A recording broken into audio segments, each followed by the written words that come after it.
Everyone, Steve here. Good to be with you all again.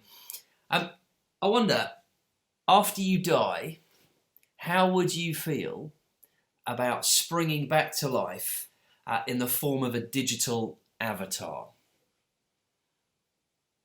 After you die, how would you feel about springing back to life in the form of a digital avatar? There are plans and ideas and companies that are looking to gather all of your sort of digital footprint, all your old social media posts, all that kind of thing, and create this digital avatar that can interact with you after you've died.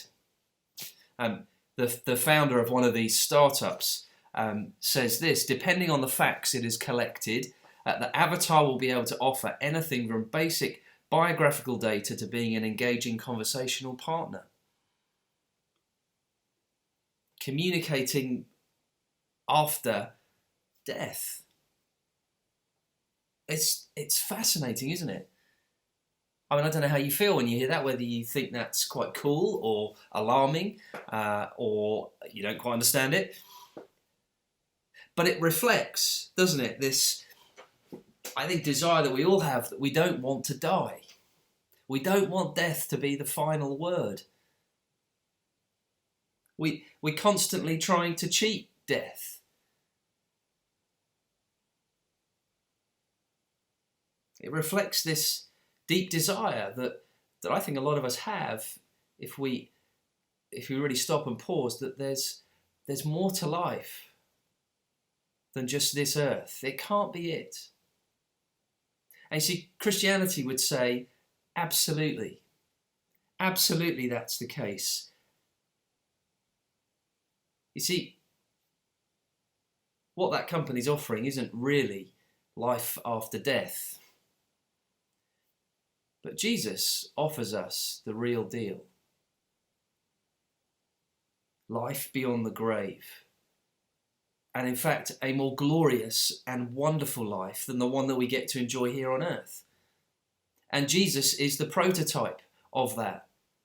You know, I'm sure you're aware he died on a cross, Jesus, and rose to new life. He beat death. He came back to life again. And as such, he is the prototype. His earthly body that was in the tomb is transformed into this glorious body. That's why it wasn't there anymore. Just listen to some of these words. When Jesus appeared to his disciples, he said, while they were still talking about this, Jesus himself stood among them and said to them, "Peace be with you."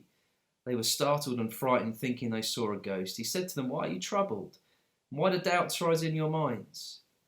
Look at my hands and my feet. It is I myself. Touch me and see. A ghost does not have flesh and bones as you see I have."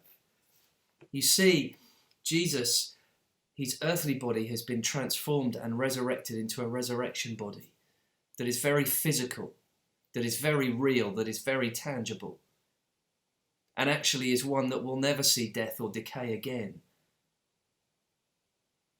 Isn't that an amazing hope?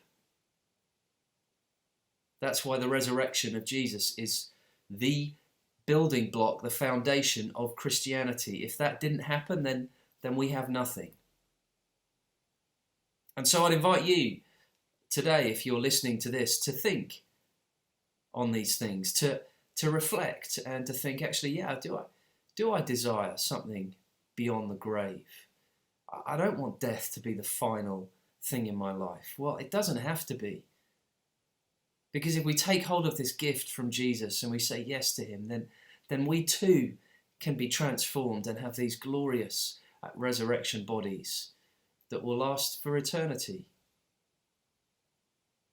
Well, thanks for listening, and I'll see you soon. God bless.